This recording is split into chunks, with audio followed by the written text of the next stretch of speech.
Welcome to the Vet S.O.S podcast. Remember, don't drown the sea of transition. You've got the Vet S.O.S platform. Vet S.O.S is brought to you by the Who You Know Network and is a proud member of the Parade Deck platform.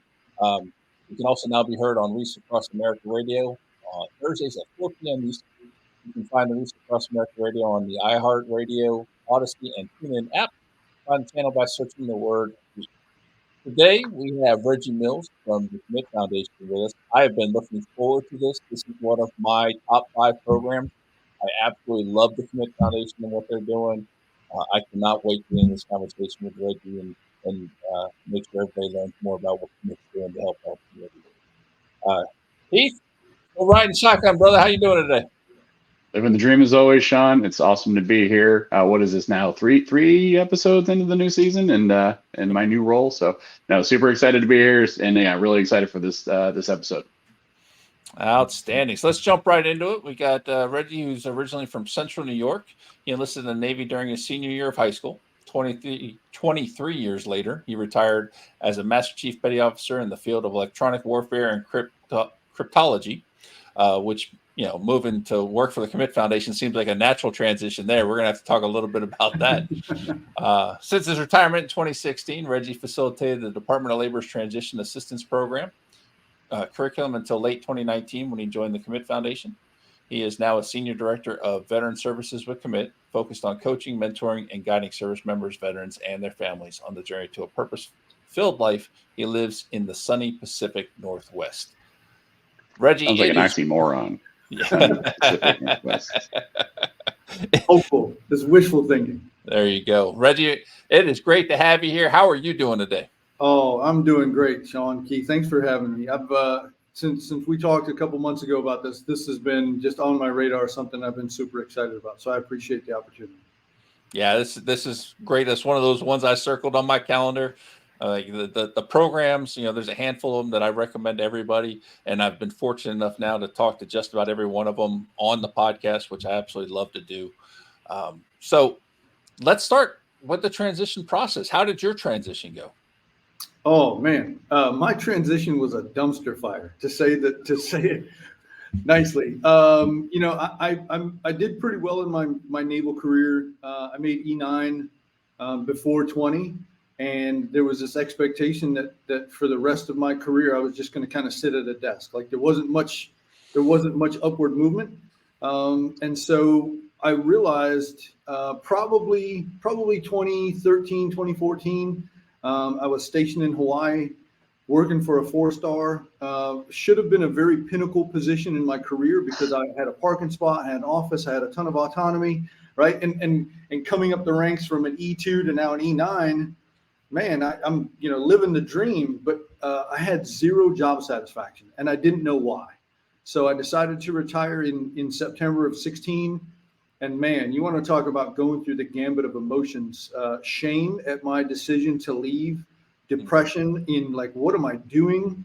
I joined at 18 and for 23 years, 6 months and 6 days, there was no shortage of people to tell me what to do, what to wear and where to go. And now I don't have any of it. And I was really struggling to kind of figure out, what am I doing? Why did I make this decision? And so the metaphor that I use for my journey is that I was driving the car, but I was looking in the rearview mirror.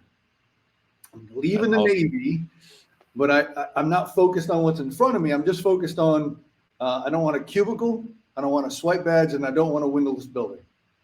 And if you've ever driven the car forward by looking in the rearview mirror, it's not a safe habit. So yeah, it was really rough. I was unemployed for a few months, really trying to figure out, what am I doing? Like, why did I make this decision, and what should I be focused on moving forward? So yeah, I learned a lot in 7.5 years, but that initial couple months, man, it was rough, very rough. I love that metaphor. Driving, looking in the rearview mirror. I think a lot of us do that. Yeah. Throughout the transition process, and even after the official process ends, if you will. But no, you were able to make it through that. What led you to working for the TAP program? It sounds like you didn't have a really great transition process where you're trying to go in there and fix it. Hindsight, right? 2020. I got connected to the TAP organization through networking, and really quickly realized that when I was helping people, when I was leading, mentoring, guiding, adding value, especially in the classroom, I realized that's my thing. Like that's what I really loved. And as I look back at the latter part of my military career, I had none of that. I was sitting at a desk. I was running $1 billion program for the Pacific Fleet AOR. I didn't feel like I was adding value to people. And so now I'm in a classroom 3 days a week, 20 to 50 people per class. And I get to just provide them a resource. And I'd be lying to you if I didn't tell you that I was learning a little bit myself. I was learning about people. I was learning about transition. And I did that for 3 years. And it was, the curriculum is not, it's not great. It's not phenomenal curriculum. It's a broad brush stroke. But the thing that I realized from that opportunity was the connection that I was making to humans, to people. And a lot of those connections I still have today. And so that became a bell cow for me in my career, in my journey. And then in late 19, early 2020, I found Commit. And man, I'll tell you, I've been there for 4.5 years. I'm absolutely blessed to be with this organization, to do things with good people for great people. And I'm happy to be here. Yeah, and so many people like to bash TAP, right? And what I actually defend it more often than not, because I'm like it. I love there was an analogy. I was an instructor in the Army, and one time I actually had a student use this analogy, and I stole it. I love it. It's the round parachute approach, because this student was big into skydiving, and in Army Airborne, we have these old school round parachutes. We've been using them since day one, and it's like, why aren't we using the cool ones that you can glide in on? And he put it's the round parachute approach, because everybody has different skill levels, everybody has different sets of knowledge, and you have to have more knowledge to use. And to produce paratroopers in a timely manner, they have to use this approach that is one size fits all as much as possible, but still effective and still applicable. And yeah, everybody's transitions are so unique, so different. There's no two that are alike. So to create a TAP program that can specifically speak in every single one of them, it's impossible, right? Yeah, I'm like, these people in the TAP programs out there, I'm like, they're doing their best with what they can do. You can't, so yeah, it's you have to create a round parachute approach as much as possible. I love that the work that you've been doing. So tell us a little bit, like, what is Commit Foundation? Like, what do they do for service members, veterans, and their families? Yeah, this is a very unique, very customized approach to transition, because like you said, the round parachute approach,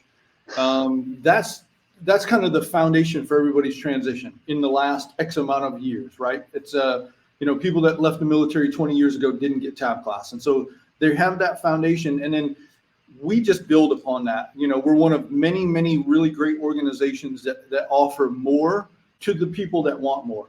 And so Commit is focused on, we call them high touch performers. We're focused on the person, and it's not rank driven in any way, but we're focused on people that want to really lean into themselves for the transition. They're not looking for a handout. They're not looking for a job board where they can just apply for a job, but they're really looking to discover clarity of purpose. Like, I'm leaving the military. What do I want life to look like, right? We call it taking a tactical pause. Don't write a resume. Don't get a job. Don't grab a credential just to grab a credential, but really take a tactical pause to think about yourself for a little bit. Like, I spent 23.5 years focused on everybody else. I focused on I focused on workups and deployments and the next rank and the next PCS tour, whatever it is. And I never put any focus on myself, who I am. And so what we do is we provide resources and we empower service members and their families to create a successful transition. What does that look like for you? So it's a phenomenal program. It takes time to figure your stuff out. It takes time to just say, hey, what do I want life to look like? Because for X amount of years, the military has told me everything. And now I get to just stop a little bit and say, okay, what do I want this recipe to taste like? So very important, customized. It's it's a scenario where If you want more for your transition, if you want more for your life and you're willing to do the work, we're a great dance partner. Oh, I love that. Great dance part. I love that. And so, yeah, it is so true. Like so many service members, and I was one of them, right? Like, I don't care what I do. I just need this paycheck, whatever. And then we get out and we get doing something. We're like, this is horrible. I'm miserable. Let me go. Right. We've all heard the statistics. The average veteran has 3 to 5 jobs in the first 4 to 6 years. And again, I was right in there. I've been retired 4.5 years and I've had 5 jobs. So finally found my forever home. I think maybe I found my dream job, but all that to say, it's so critical to take the time necessary to set plan, right? We do it in the military all the time, right? Yeah. Tactical planning and all that. So how far out? I mean, because folks, again, we don't think about this stuff until it's probably too late. So I mean, how far out would you suggest service members especially reach out to commit and start this process? Yeah, that's a great question. So we really, as a really small organization, there's only 12 employees that commit. So we're really small. We're a nonprofit. We've been around now for 13 years. We really try to make sure that we're adjusting for what people need in their own transition. And so we've found that our sweet spot is about 12 to 16 months prior to your last day in the military. We understand that the last 6 months, that last 180 days gets busy because you've got your VA claim, you've got your DoD skill bridge, you've got your terminal leave, you've got all of those things. And so if we can back it up a little bit and we can get people around 12 to 16 months, that's a really great time, because at 16 months, Keith, you don't need a job at 16 months. So if you don't need a job at 16 months, there's no reason for a resume at 16 months, right? So you can hold off a little bit of the tactical, and we can kind of come in there with some resources and to look kind of strategically at your life. But I will tell you that we rarely turn anybody away. If you apply at 2 years, we're probably going to have a phone call with you, a short phone call, maybe 15, 20 minutes, to just say, hey, Keith, you're a little bit early, but we're coming along. yeah. We're gonna say, hey, you're a little bit early, but just come back to us at this point. In the meantime, we might send you a book. We might give you some recommendations, give you that different target to focus on for a few months, so that when you get into that 12 to 16 month window, we can now kind of come back together and say, okay, you're at the right spot. Let's get you going on some programming that's going to help you out. And brother, on the flip side, we get people, I talked with a gentleman recently and had 2 weeks left of terminal leave. Yeah. And that's big, because I'm trying to figure out, what do you have on your plate? What's the alligator closest to your boat? Because what I don't want to do is I don't want to open up the buffet and have them go, man, this is great, I want it all, because eventually something's going to fall off your plate. And he said, man, the thing that's stressing me out is a job and providing for my family. So if you can help me out with that, that's really great, because I wish I had found you guys a year ago. And so we call that meeting you where you're at. You get to tell us where you're at in your journey, and then we're going to meet you there with some sort of resource that's going to move the needle for that phase. I'm going to have to remember that one, the alligator closest to the boat. I love that one. It's a sailor thing, right? Yeah, that's great. So I was one of those guys. I reached out, I think it was like the 2-year mark. Mm-hmm. And your staff is phenomenal. They literally have a great conversation with you. They offer to send you the book and some resources. And my timeline actually changed. Like I was on, probably about a year out from when I was going to do the program, and then my timeline changed. So I called back, and immediately I was, putting the pipeline and so tell us a little bit about the program itself. I'll start with, you get assigned a coach. Yep. And like my coach was phenomenal. Absolutely loved our calls and the whole experience with him. And just that accountability piece of making sure that you're sticking to the coursework and doing what you're supposed to be doing, and then also working on yourself personally and what you're trying to do. So tell us a little bit about, once we get into the program, how's that work? Well, I'm gonna back it up even farther. I'll tell you the application. You can go to commitfoundation.org, hit the apply button, and there's an application. Now I'll tell you, that is a self-selection process in and of itself. The application is not short. It's not a first name, last name, phone call type of thing. We're looking for people that are willing to open up about their challenges, their hurdles, because we've all had it, right? Of the 12 employees that commit, 11 of us are service members or spouses. So we understand it. And so that's the kind of candor we're looking for, the honesty in the application. Once your application comes in, you get assigned to one of 3 currently directors of veteran services, and it's kind of a round robin. So every third one comes to me. And then typically what we do is we'll have probably a 45 to 60-minute phone call, that initial phone call with your director of veteran services. And we like to consider ourselves kind of like a home base. You can always come back to us throughout the journey. Man, we have people that have retired 2 years ago that come back to us that say, hey, this first job was super cool, but I think I want something else. And can you help me? And so we have about a 45 to 60-minute phone call to get to know you really as a human being, not your rank, not your MOS, not your NEC, just who are you as a human being? What are the hurdles? How can we support you as well? And we do have a couple of people that we say, hey, maybe we're not the best organization for you. And that's just an honest conversation, because I don't want to give somebody something that's not for them. That 45 to 60-minute conversation will typically lead into some more programming, really depending on where you're at. Most people get 2 big things, 2 big programming. One is it's called Pursue Your Purpose. It's an online learning platform we created a few years ago. It's got 11 modules. It's all self-paced. These modules are not a mandatory annual CBT that the Army wants you to just click as fast as you can. We get that. You miss those, I'm sure, right? Yeah.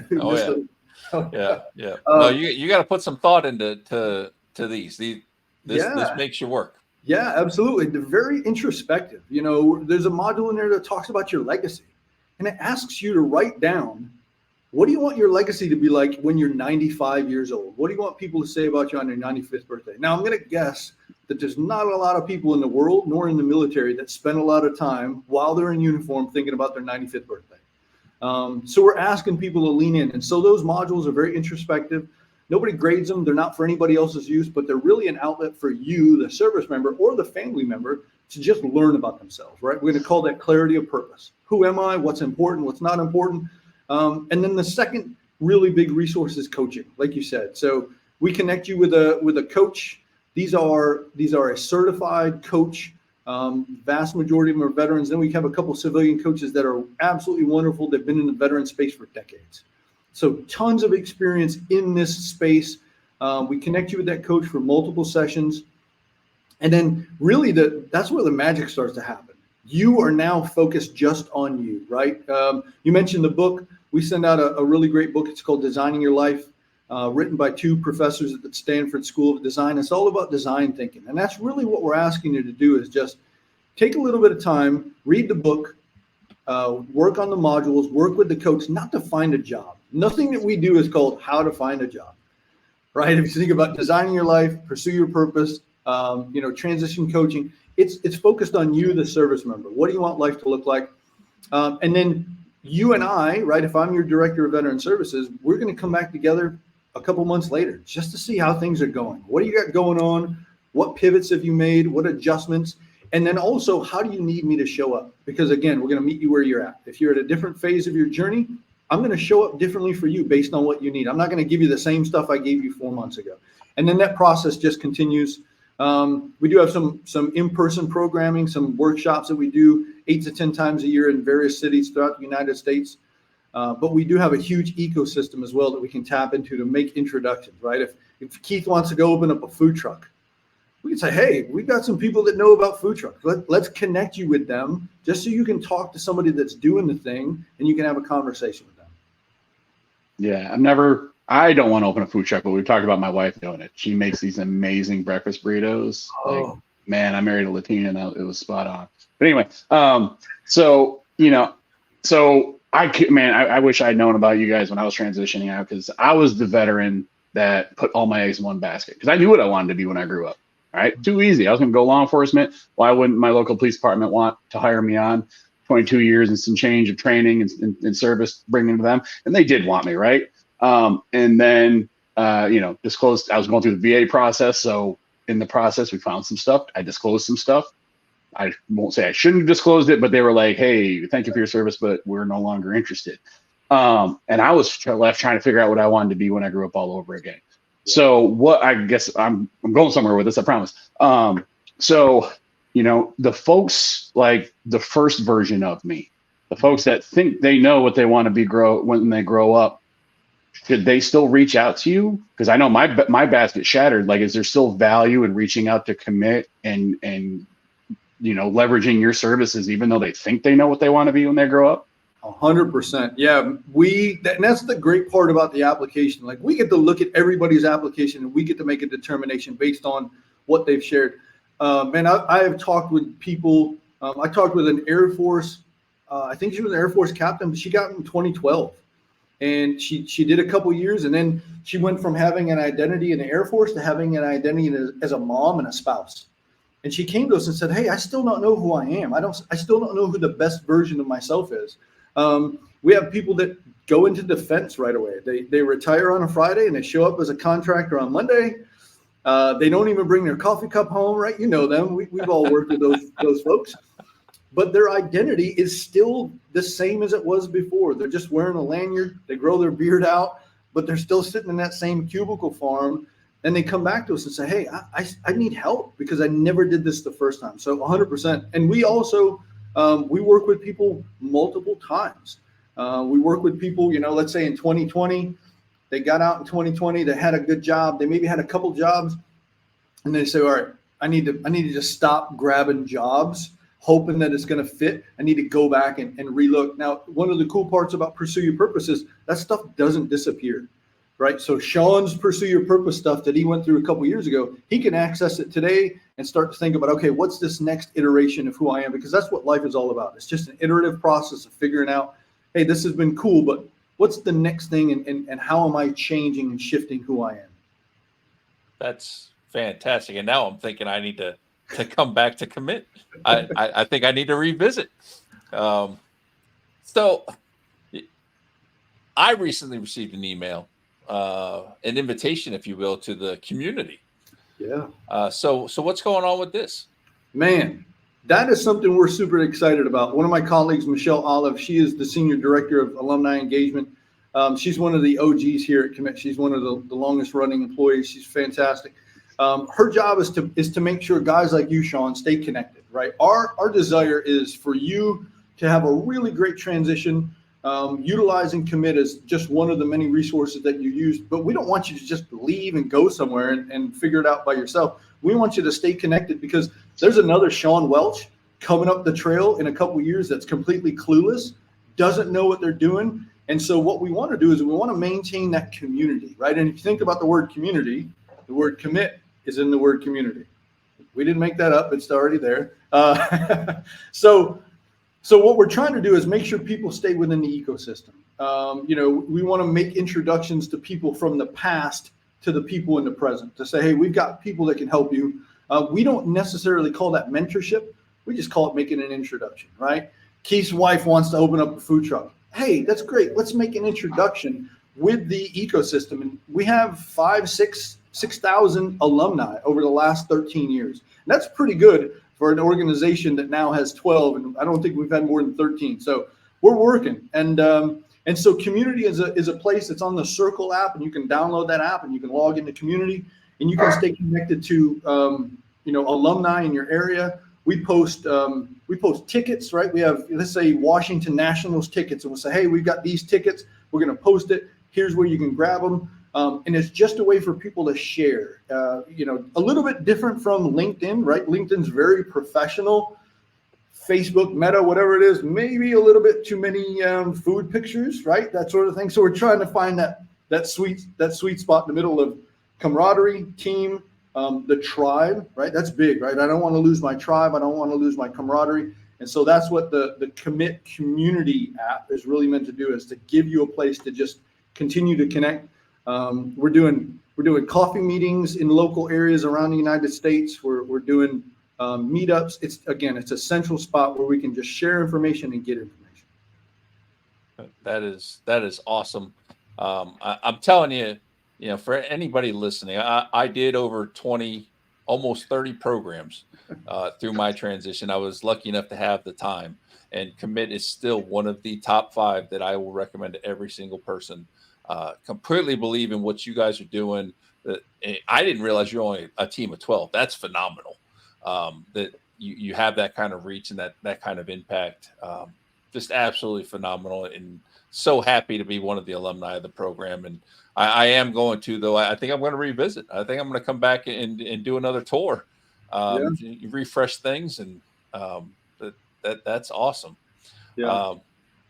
I'll share also, Sean, your advocacy, like you personally and Keith personally, but also the podcast, like that advocacy is really how we stay busy. When your buddy that trusts you and they know that you're a good human being, right? When they drop their paperwork and they come to you and go, man, I dropped my papers. I don't know what I'm doing. I'm scared. When you say, hey, go talk to Commit, brother, that lays a huge foundation. That's great, because then they come to us and say, you know, and I'll ask pretty much everybody, how'd you hear from us? My buddy Sean told me about it, and I know Sean's a good dude, and he's not going to steer me astray. And so in business, that's called third-party validation. If they trust you and you trust us, they immediately come to us and go, okay, this has got to be good, because I know Sean's a good guy. And man, that word of mouth advocacy is absolutely invaluable. You're not going to see a lot of Super Bowl commercials about Commit, but we don't want it, right? We're not trying to help everybody. We're trying to help the people that want the sort of help that we're providing. So I can't thank you guys enough for just the advocacy and spreading the message. Keep doing what you're doing, man. I absolutely love it. But Keith, this one went really fast in my book. We're coming down to the end already. Absolutely. Yeah. No, this one flew by. Such amazing stuff. And I mean, like I said, I wish I had, I hope everybody listening.